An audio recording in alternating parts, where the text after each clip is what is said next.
یہ بھی بات آپ ذہن میں بٹھائیں کہ اللہ تعالیٰ اپنے بندوں سے اتنا پیار کرتا ہے، اتنا پیار کرتا ہے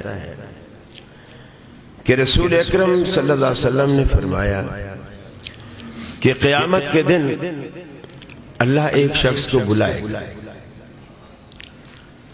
اس نے زندگی میں بہت سارے گناہ کیے ہوئے، چھوٹے بڑے بہت سارے گناہ۔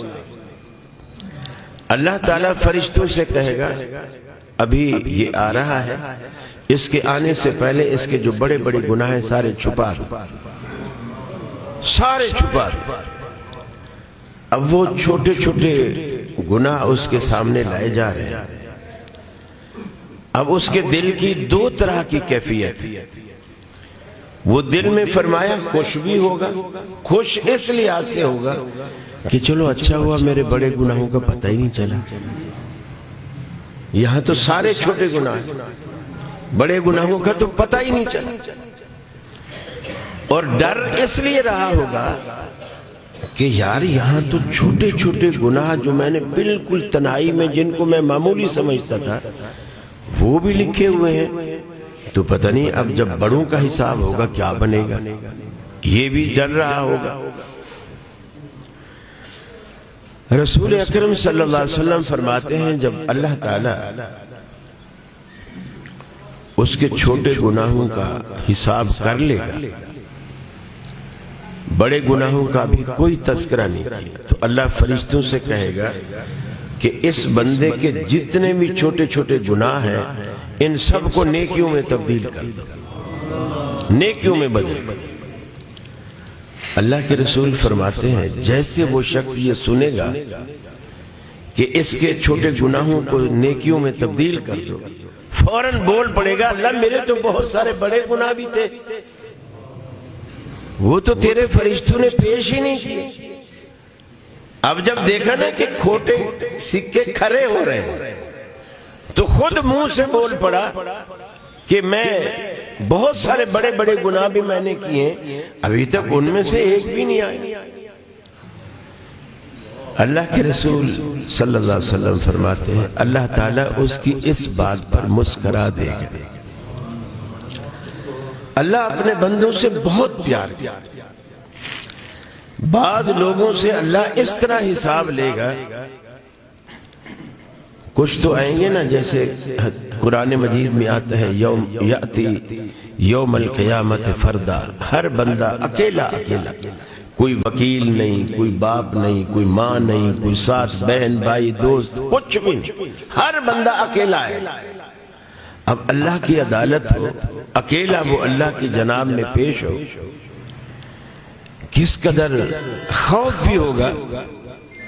فرمایا اس بندے کا دنیا میں ایک وصف تھا، وہ وصف یہ تھا کہ وہ دنیا میں لوگوں کے عیبوں پر پردے ڈالتا تھا، اس کے سامنے کسی کا بھی عیب آتا تھا اس کو چھپاتا تھا، پردے ڈالتا تھا۔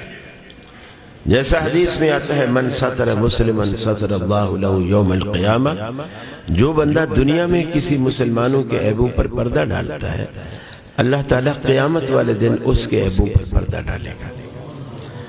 اب وہ جب آئے گا اس کی صفت یہ تھی کہ دنیا میں کوئی عیب کسی کا اس کے سامنے آتا اس کو کہیں بیان نہ کرتا، اس کو چھپا دیتا۔ اب اللہ تعالیٰ اس کے ساتھ کیا سلوک کر رہا ہے؟ حدیث میں آتا ہے اللہ تعالیٰ اس بندے کو کہے گا میرے قریب آ، وہ قریب آئے گا، اللہ کہے گا اور قریب آ، وہ قریب آئے گا۔